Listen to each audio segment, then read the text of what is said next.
I keep thinking about I'll come back to that from what we did yesterday for a moment when I do the review. Okay. The sponsors as follows. Dr. Paul Koningsberg, in memory of his brother, Dr. Sam Koningsberg, Shimon Rubin ben Leibush, and Ed Goldberg's cousin, Nisan Hara Nisan ben Fardosa. Paula and Bob Bromberg, in memory of their dear friend, Julian Smith, Yehuda ben Yisrael. Malka Mann, in memory of her family murdered in the Holocaust. Arav Tzvi Hirsch ben Shlomo Yaakov, Sarah bat Ephraim, Yisrael David ben Arav Tzvi Hirsch, Ephraim ben Arav Tzvi Hirsch, Adia bat Arav Tzvi Hirsch, Miriam bat Arav Tzvi Hirsch, Pesel ben Arav Tzvi Hirsch, bat Arav Tzvi Hirsch, Shalom ben Arav Tzvi Hirsch, Shlomo Yaakov ben Arav Tzvi Hirsch, Shmuel ben Harav Tzvi Hirsch. Many friends of Dr. Marvin Blush, Moshe Shalom ben Yitzchak Halevi, friends of Topi Paris, Sarah Tova bat Yisrael Dov, friends of Malka Levi, Malka bat Yosef, friends of Avi Gidler, Avram Meir ben Shimon. By the way, if you had not heard his late wife, Martha Gitler, passed away. Oh. Funeral is today. Mm-hmm. Cheryl Scher, her children and grandchildren, in memory of her uncle, founding member of BRS, Dr. Brooke Yisrael ben Arav Akiva, Marcia Federbush and family, in memory of her husband, Dr. Uriel Paul Federbush, Uriel Pinchas ben Arav Shimon, friends of Joe Wolf, Yosef ben Chaim, Sharon and Fred Liska, their family and many friends, in memory of her dear mom, Harriet Friedman, Etel Bas Yaakov. Month of Learning by Jill and Kerry Meltzer.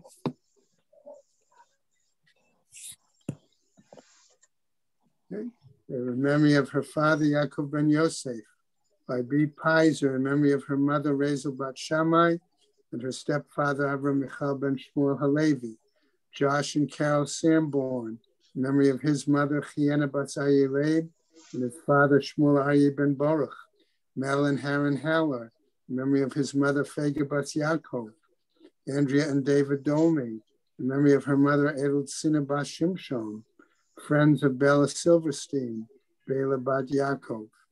A Week of Learning by Mark and Catherine Linder, in memory of his nephew, Eretz Paul ben Sirlas, by Minnie Shavrik, in memory of her husband, Yeshayahu ben Nehemiah Mordechai, by Marcus and Arlene Alel Shalom Telemann, in memory of his mother-in-law, Esther Bas Nachum, and his father-in-law, Tuvia ben Yosef.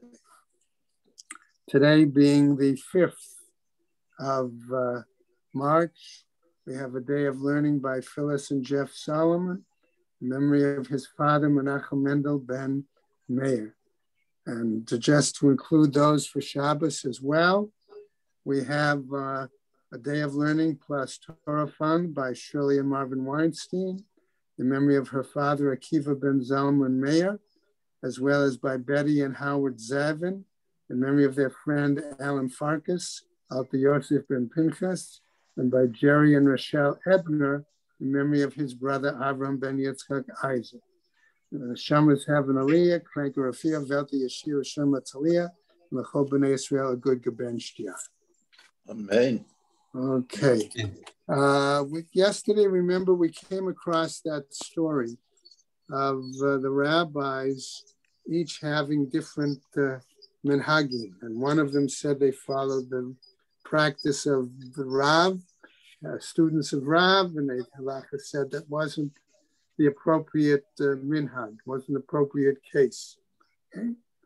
And we tried to connect that issue with the separate cups and blessing each of the cups, and whether as a result, because it was the question of da'aschitu, da'ataichu, that one had to redirect their attention, whether that was the reason to say a blessing on each of the 4 cups separately.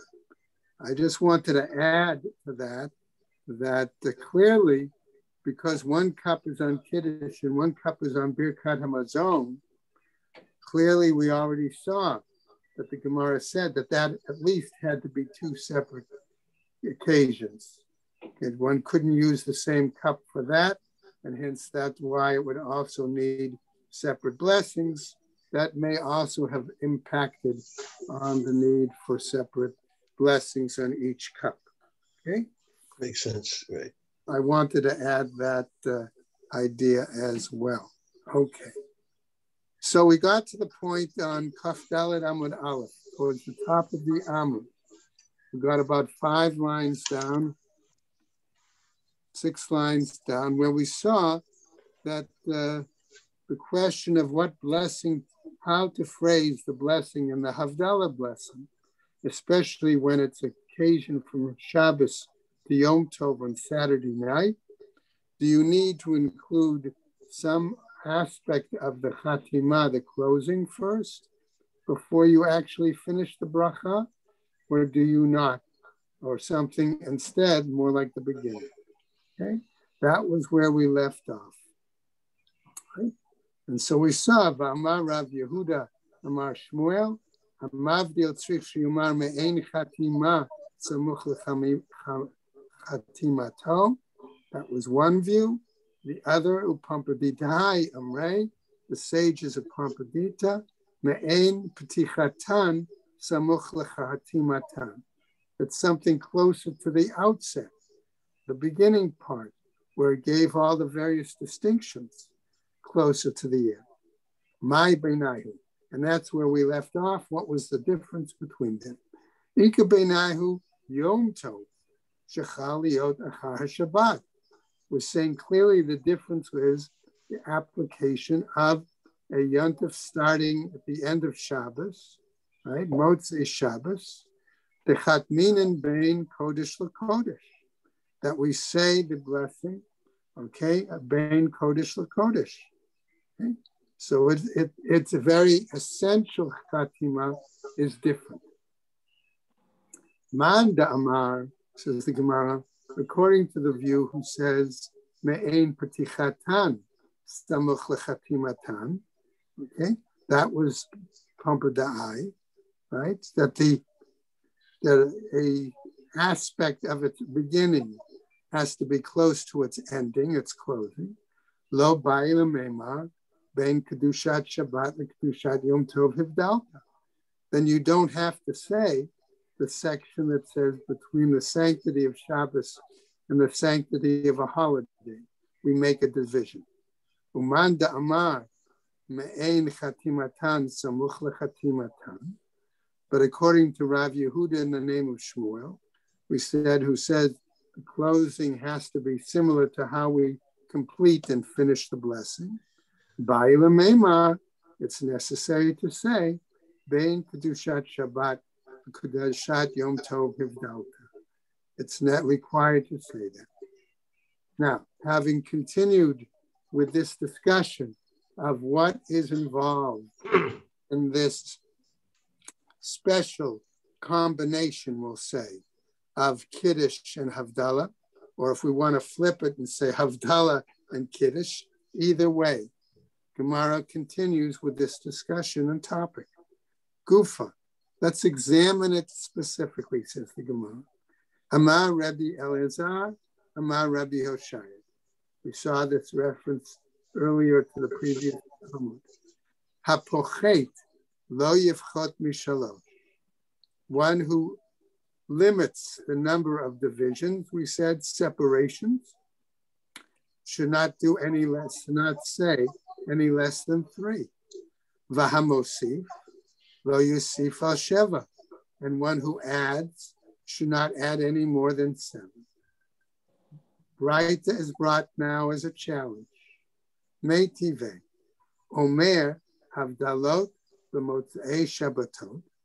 We say these distinctions or separations at the end of Shabbat, b'motzei Yamim Tovim, in the conclusion of the holidays, b'motzei Yom HaKippurim, and at the conclusion of Yom Kippur, excuse me, b'motzei Shabbat Yom Tov, and at the conclusion of Shabbat as it transitions to a holiday, U'b'motzei Yom Tov, and at the conclusion of a yontif, b'cholo shel moed, as it transitions into intermediate days.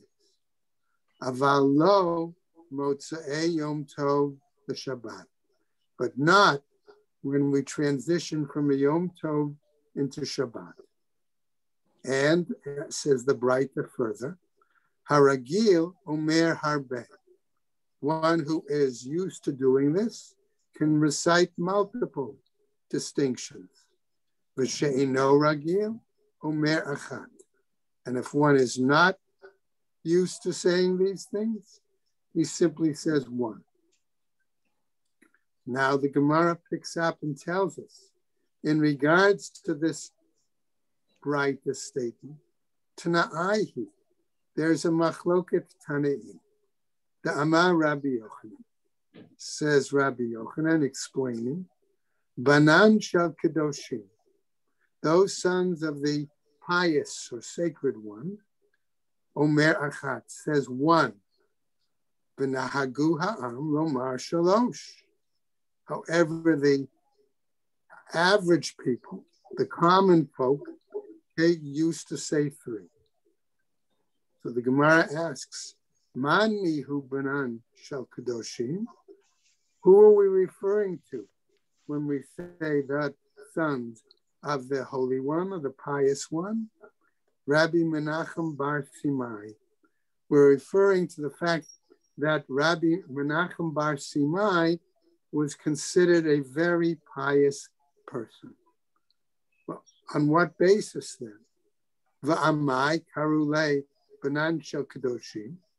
Why then did they call him, the son of a pious person? Delo istakil b'tzurta dezuzah, because he would not even look upon any imprinted form that was on a coin, because Greco-Roman coins, the Greek coins, often had the imprint not just of the face of the emperor, who sometimes was considered a god, but actual, pictures, imprints of various Greek gods themselves. And the Koran, for example, right? Symbols. Okay? Actually had a picture of a Greek god with Dionysus on it. Okay?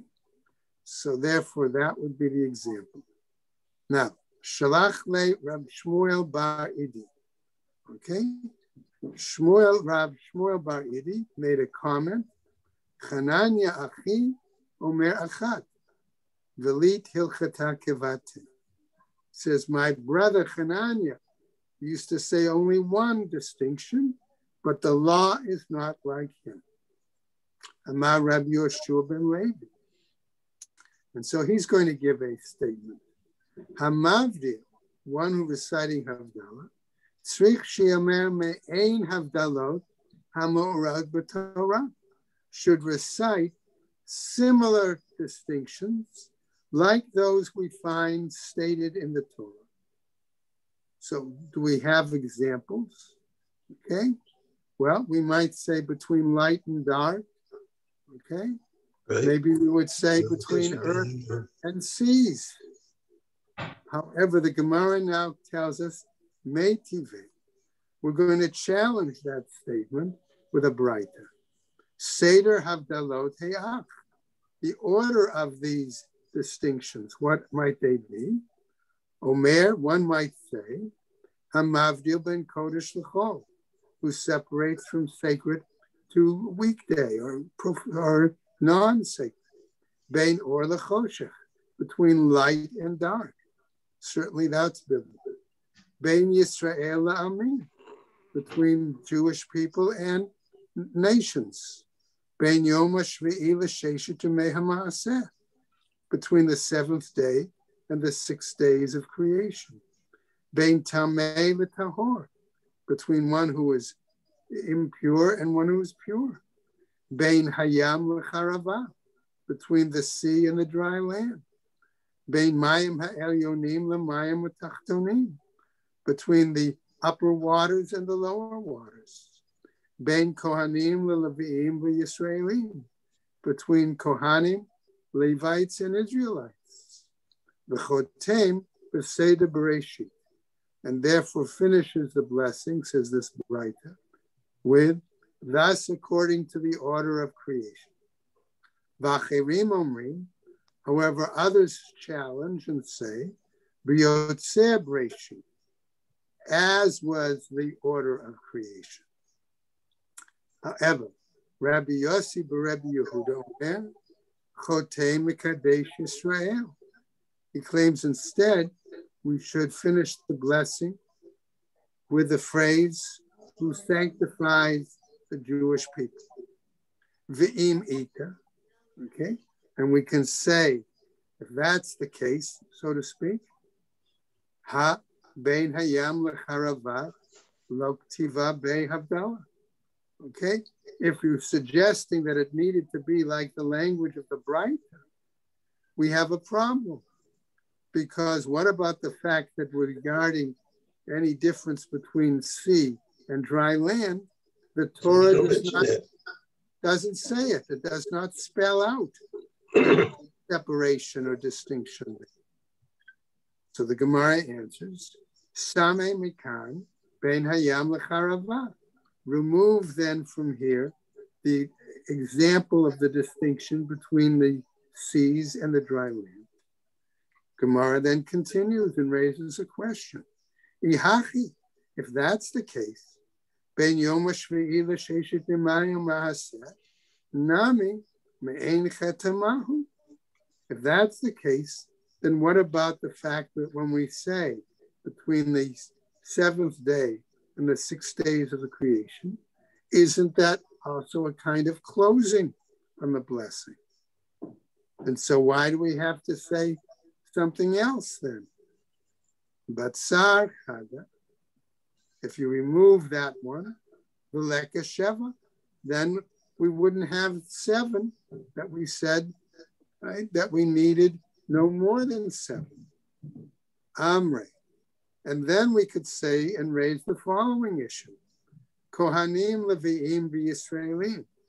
When we talk about the differences between Kohen, Levite, and Israelite, Trey, there are really 2 differences, distinctions there. Mili minhu, okay? When we say these words, Bein Levi'im Yisraelim, there's a distinction between Levites and Israelites. Dichtiv, because it's written, Be'etahi hivdil Hashem et Shevet Halevi, that at that time Hashem separated the tribe of Levi.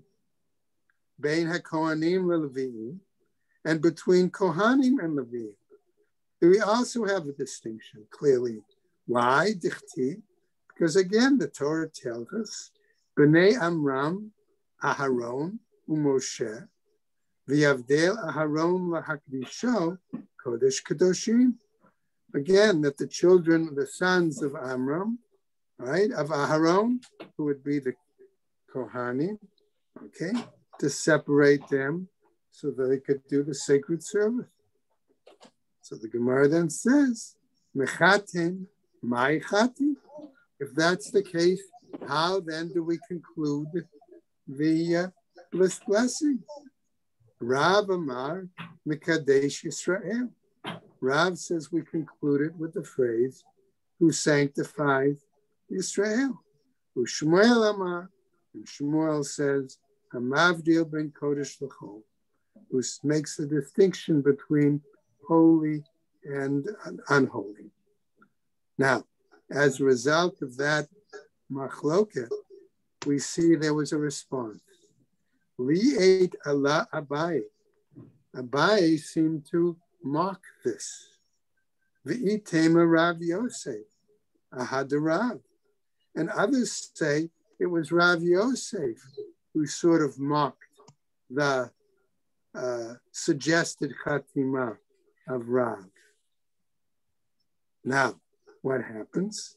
Says the Gemara, Tana Mishmei de Rabbi Yoshua ben Hanania. Another Braita was taught in the name of Rabbi Yoshua ben Hanania, namely the following: Kol hachotem mekadesh Yisrael v'hamavdil ben kodesh l'chol.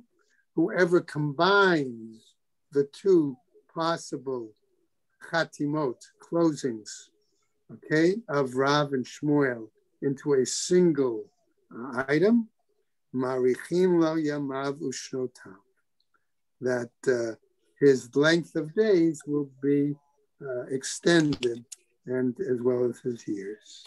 Okay? However, when we go over to the top now of Kaf Dalet, Amud Beis, Velit Hilchata Kevate, says the Gemara, that the law is not like Rabbi Yoshua ben Hanania, okay? So that we do not need to combine those phrases to make the Chatima for the blessing. Okay. Now, on top of Kaf Dalet Amud Aleph, we see another story. Right? Again, remember, why do the stories come? To try to give us examples of tangible proof as to what the halakha was, right, could be done. Right? Ula ikle le Pompadita. Ula happened to come to Pompadita. Amarle, and they said to him, Rav Yehuda, the Rav Yitzchak Berei. And Rav Yehuda said to his son, Rav Yitzchak.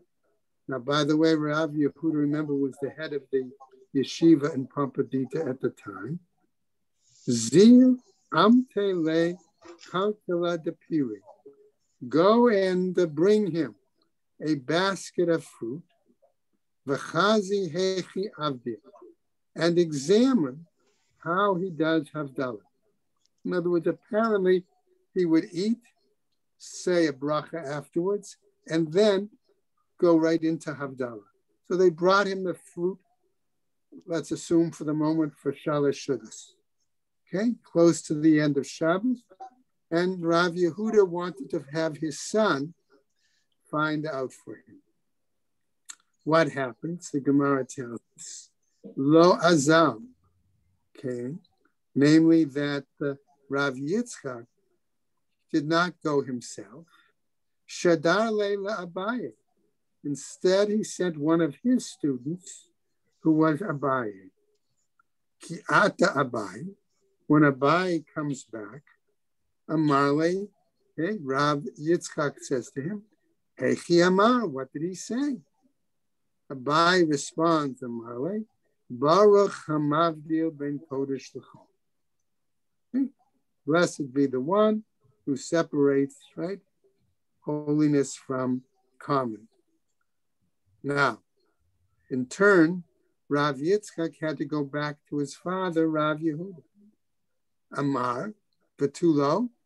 Okay. So what happened was Rav Yitzchak said to Abaye, and no more. So he has an answer. Now the Gemara tells us, Ata lekame de avur. Okay, then he went and came before his father. So Rav Yitzchak now is reporting secondhand what Abaye told him that Ula did, how Ula did have done. Now, I want you to see what happens. Okay? Amarle, Echi Amar. Rav Yehuda says to his son, Rav Yitzchak, how did he do it? What did he say? Amarle, okay, Rav Yehuda tells his father, Rav Yitzchak tells his father, Rav Yehuda, Ana lo azle. I didn't go. Ana shdarite la'abai. I sent him, my student, Abaye. Va'amarli, and he said to me that this is what Ula did. Hamavdil ben Kodesh L'chol. That he simply said, right, separating sanctity from holy, from non-holy. Now, I want us to see Rav Yehuda's reaction to his son, Rav Yitzchak's behavior. Okay? Amarle, he said to him, Ravra Nute Damar, the master's haughtiness, the Sararute Damar, and the master's pride. First of all, he would not have called his son a master. Okay? He's using it very cynically. Facetiously. Not facetiously. Facetiously. Right? And referring to the fact that I asked you to go and you couldn't go to bring it. You sent simply one of the rabbinical students.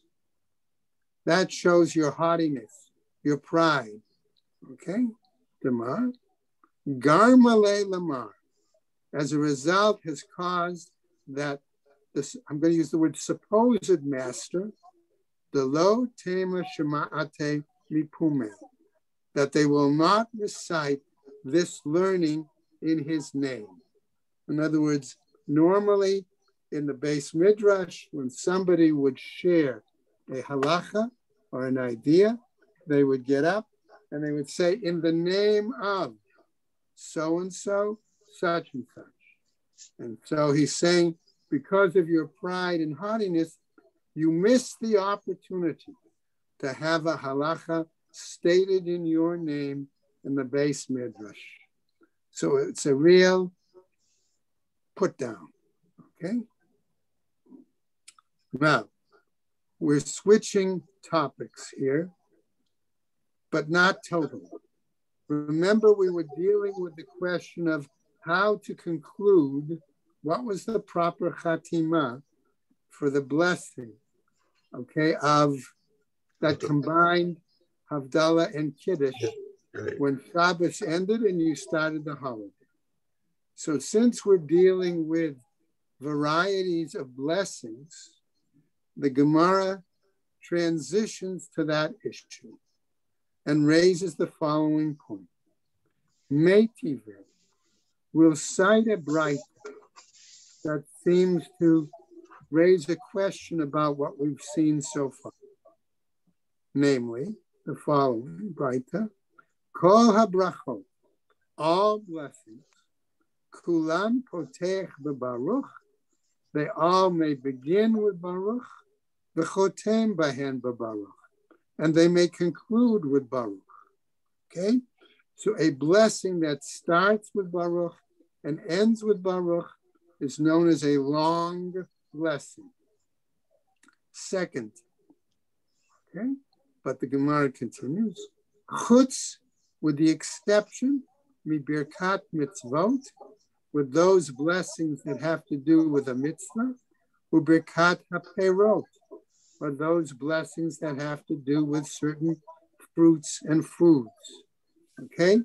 Those are all just blessings that start with baruch, continue with a motif, and then bring the chatima, the closing, like hamotzi or like other things.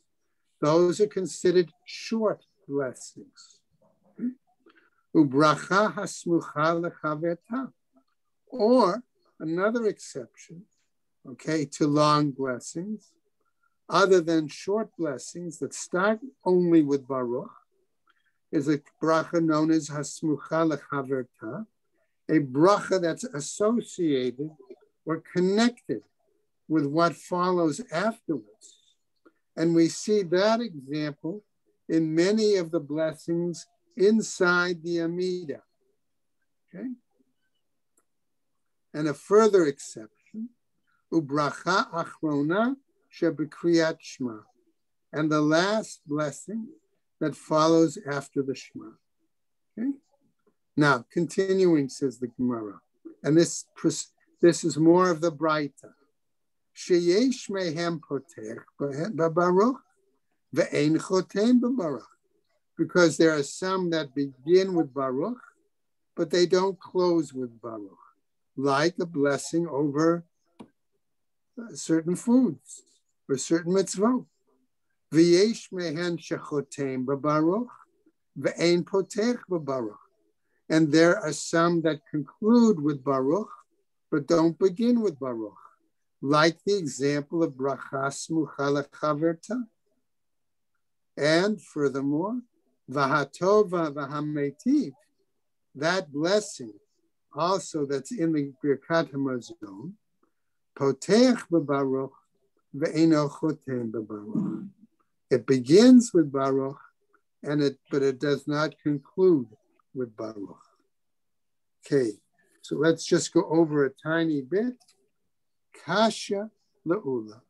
This then seems to be problematic as to how Ula ended the blessing. He simply ended it with Hamavdil ben Kodesh L'chol. Amar lach Ula, and Ula would give an answer as follows. Hanami kiberkat mitzvot damya. This is similar to a blessing like those that we recite over a mitzvah. Birkat mitzvot, my tama, asks the Gemara, with regard to Birkat HaMitzvot, what's the reasoning? Mishum dahoda'ahi. Why? Because that is a blessing of praise. Hanami hoda'ahi. This also is a blessing of praise. Okay? So he considered the blessing of Havdalah a blessing of praise, and therefore he did not have to end it with a conclusion that said Baruch Atah Hashem, etc., etc., etc. Okay? Okay, and I'm going to have a stop there, okay, because the Gemara picks up with a slightly different story, okay, and should be able to go through it, unless you want me to continue a little bit. I'm good with it. Let's keep going. We can go. Yeah. Go? Okay. Okay. We have plenty of time. Why don't you continue? Okay. All right. Okay. Good. Okay. I'm going to just switch locations, so hold on. All right.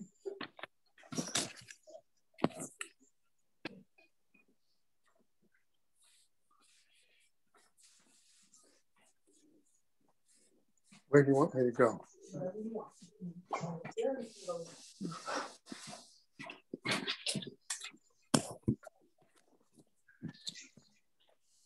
Okay. All right, so the Gemara continues here with another story. Okay, the following. Okay, he says as follows. Rav Chananya bar Shalmiya, the Talmidei de Rav, okay, the Rav Chananya bar Shalmiya and the students of Rav, Havu Yadle b'Su'udat. They were sitting at a meal. V'kai Elihu Rav Hamnuna Saba.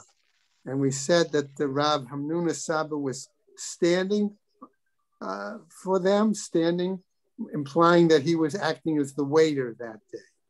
Okay? They took turns as waiters for each other. Amrule, they said to him, Zil Chazi imakdish yoma. Okay? Go please and check, examine to see if Shabbat has started. Nafsi, then we'll interrupt our meal, v'nik ba'ei l'shabta, and we will establish the Shabbos. Okay? Amar laho lo tzrichitu. He said to them, that's not necessary. Shabta kava nafsha. The Shabbos establishes itself. In other words, one should be able to tell what the change of light outside, and therefore be able to know when the Shabbat starts. Now, the issue here is going to be, notice they said that we would stop. So the implication is they were having some sort of late dinner or meal Friday afternoon. If Shabbos stops, it comes, do they need to stop the meal? And what do they need to do? Before we saw, it was suggested that it was sufficient simply to put some sort of a cover over the bread. Okay? It doesn't seem likely. Why would they want to start a meal so late in the afternoon? That seems to be puzzling to me. Very good question, Bob. Remember, they may have eaten only 2 meals a day. Okay? So let's say, for example, that they ate their first meal Friday at, I don't know, I'm guessing 10 o'clock in the morning. And they would eat their next meal at, let's say, 4 o'clock in the afternoon. Yeah, on a weekday, but not on a Friday. One would think that ought to be the case. Okay. But let's see if the Gemara gives us a better answer than I can. All right. Okay. Because I have another alternative suggestion as well. So he said to them, Da'amar Rav, as Rav says, Kashem shehashabbat kovat b'ma'aseh. The same way that Shabbat establishes, okay, and fixes the observance of tithing, kach Shabbat kovat lekiddush. So likewise, Shabbat establishes the requirement to do Kiddush. So what happened? Savur mine. This seems to tell us that he's under the impression, the thought, ki hechi de kava lekiddush, kach kava lahavdalah. That maybe what we're saying is that the same way, okay, that the Shabbat establishes Kiddush, so it establishes Havdalah. The same So way. the implication at this point is the story, okay, is that when we say Have Ichaze Imakdesh Yoma, they're not referring to the Friday afternoon, to the coming of Shabbat, but they're referring to a meal of Shalosh Shudas. Okay? And the question is, did Yom Tov come? And therefore they would have to stop the meal to make Havdalah. That is the implication of the story in the Gemara. Okay? Saying that Rav Hamnuna didn't know what he was doing. Okay? Well, they could be that they're inside and in a room that doesn't have windows either. Okay? Amar laho Rav Amram, says Rav Amram to them, Hachi Amar Rav. This is what Rav said. The Kiddush kovat v'lo lahavdalah kovat.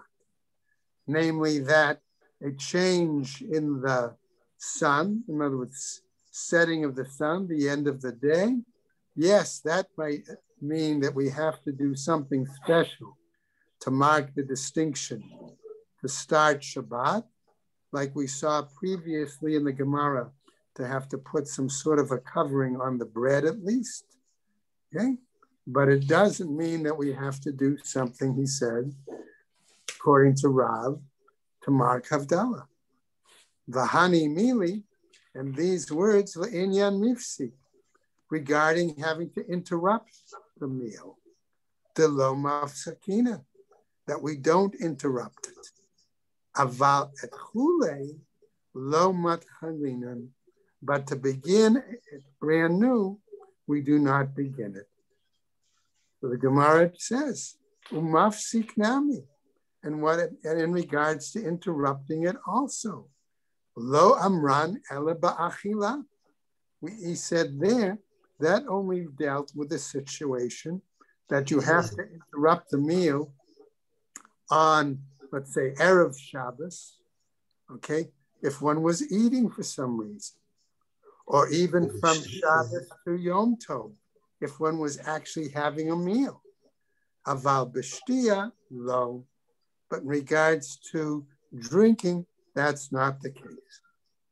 Ushtia nami lo amran, ele b'chamra v'shikra. And in regards to drinking, also, we only say this if they're drinking wine or beer. Aval maya li lan ba. But if they're drinking water, there's nothing to it, he says. Pliga de Rav Huna. And this then seems to disagree with the view of Rav Huna. The Rav Huna, Chazila Ahu Gavra, the Shata Maya Kodem Havdalah. because it occurred that Rav Huna happened to see a certain person who was drinking water before he made Havdalah, Amarle, and Rav Huna said to him, Lo mistafei mar me askara, is not so-and-so concerned about the fact that they could come down with the disease of askara. Askara was a kind of disease of the throat that almost made a person suffocate. Okay?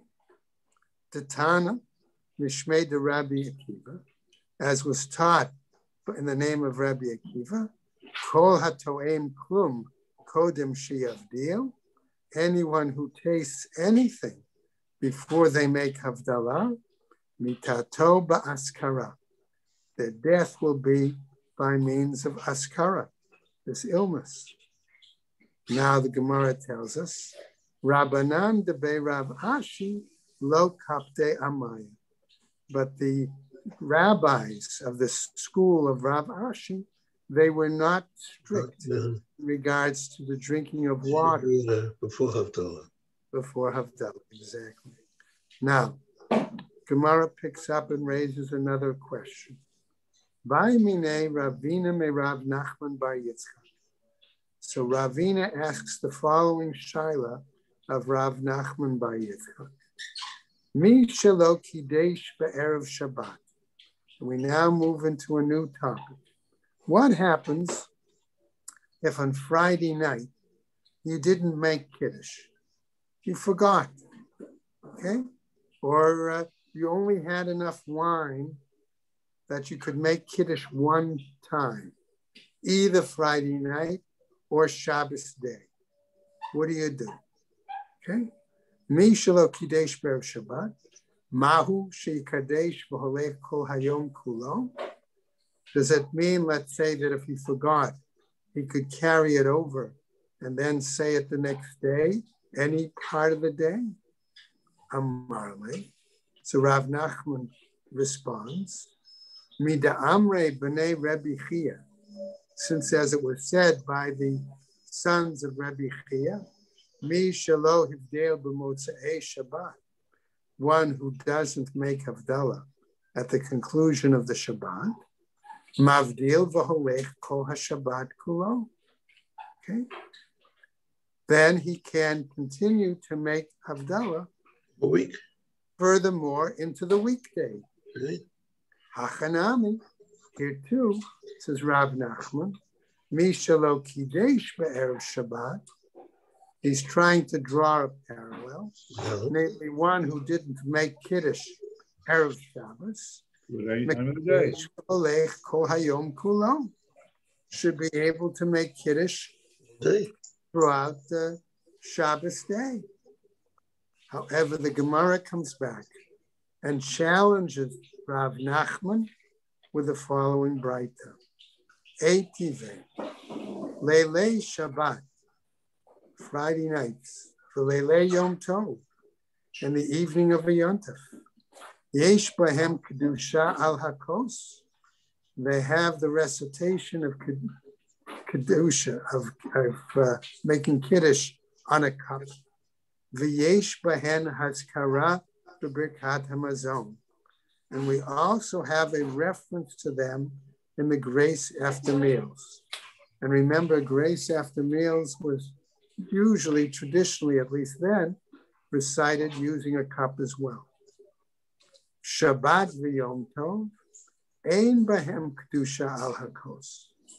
Shabbat during the day and Yom Tov during the day, we don't have the requirement of making Kiddush on a cup. In other words, they could have made it simply on bread. V'yesh bahen hazkara b'Birkat Hamazon. And we do have them referred to in grace after meals. V'isal geda'ata.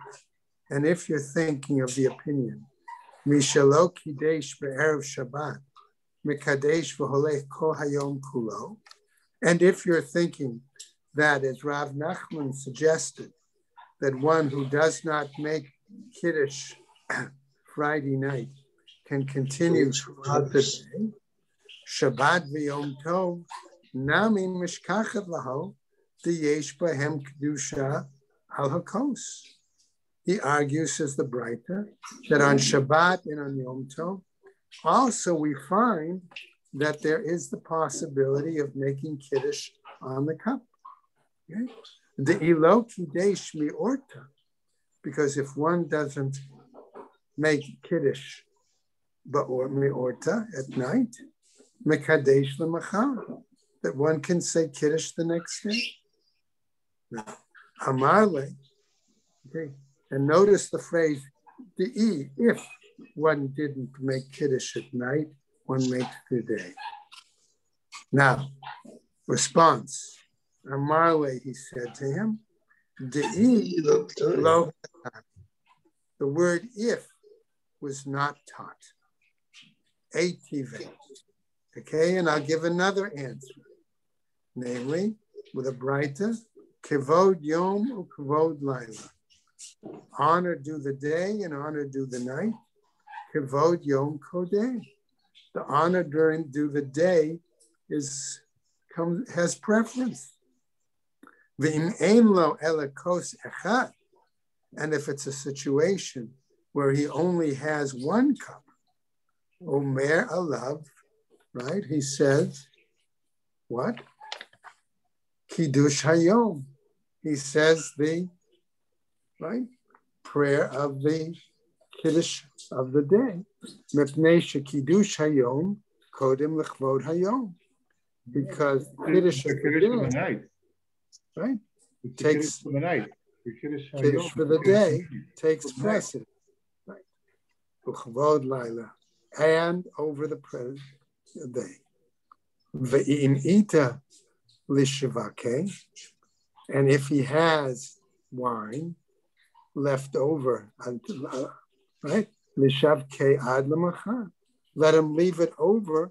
If he has enough wine, let him leave it over to the next day. V'liavad beitarte, and let him do both. Okay. Both Kiddush at night. If he has enough wine, not for more than just the one cup to say Kiddush at night, okay, he should leave it over and then make Kiddush the next day as well. Amarle, his response, Chaviva mitzvah b'sha'ata. Namely, that a mitzvah is more beloved when it's done at its appropriate time. Okay. So Gemara asks a basic question. Umich amrinan chaviva mitzvah b'sha'ata. And who is it that says that a mitzvah is more beloved when it's said at its appropriate time? Vahatanya. But aren't we taught elsewhere in the following Breita? Hanichnas lebeito, one who enters his home, b'motzei Shabbat, on Saturday night, mevarech al hayayin, says a blessing on the wine, va'al hamaor, and on the light, va'al habsamim, and on the spices. Ve'achar kach omer havdalah al hakos, and afterwards says havdalah on a cup. Ve'im ein lo ela kos echad, and if he has only one cup, in other words, enough wine for one cup, manicho ad la'achar hamazon. He waits until after the meal. In other words, he waits and uses that cup of wine to recite it as part of Birkat Hamazon. Umeshal Shalin Kulam La'acharam. And he groups, so to speak, all three of these items all together as one. V'lo amrin in Chaviva Mitzvah B'Sha'ata. And there we don't say that it's dear to have a mitzvah done at its time. So now notice the interesting response. Okay, what does he say to him? Amarle. Okay, he responded, Ana lo chachimai. I'm not a sage. Ana lo chachimai ana. I'm not really a sage, velo chazah, and I'm not somebody who speculates. In other words, that I'm not like even a prophet or somebody who can, right? Ana, velo yichida ana, and I'm not a privileged person, a person of, okay, ela gamarna v'sidarna ana, but rather I'm somebody who simply teaches and sets up the lessons. Okay? V'chein morin b'bei midrasha kavati, and they set up and teach what goes on in the base midrash according to me. Okay. In other words, he doesn't claim to be a brilliant sage or especially pious person, but he is somebody involved in the solid learning of the curriculum and the teaching in the base midrash. But he does say that it's in accordance with his opinion rather than in accordance with halacha. Right. Sha'ani lam bein iulei yoma la'afuke yoma. Okay, that I stay around, I stay over when they come in the morning, and I stay over when they depart at night. Iulei yoma kol kama de makdimina le adif. And those that come early in the morning, the earlier they come, that's preferred. Umechavabinam le, and we cherish them. Afuke yoma me'achrinam le. Okay, and those who come, to exclude those who come later in the day. Ki hechi delo laho alan kituna, so that there will not be any burden upon them. Okay, and so what does he do? What do we learn from this whole episode? Shma mina miha matnitin tamne. We learn from this then Mishnah, this Braita, the statement, 8 things. We won't go through all 8 now, just a couple of them to finish this Amud. This is Shabbos' Amud. Shma mina hamavdil b'tfilah tzrich sheyavdil al hakos. That one who makes Havdalah as part of the Shmona Esrei, right, a Tachonei Madam, right, as part of that, also must make Havdalah on the cup. Second, Ushma mina kol shel bracha tzrich shiur, that a cup which is to be used for a blessing needs a minimum measure, right, a log. Ushma mina hamavarech tzrich sheyitom. And we learn from that the person who says the blessing must take the wine as well. Okay? Ushma mina, another example, ta'amo pigamo. Namely, that tasting the wine now disqualifies it for any further use. Ushma mina ta'am mavdil. And also, when he tasted it, okay, he can still do the Havdalah afterwards. And then the rest continue, okay, on the top of Kaf Vav, and I'll tell you what, that's where we'll pick up on Sunday. All right? So everybody have a good Shabbos. Take care. And stay well, everybody. You too. Good Shabbos and stay well. Okay. Bye-bye.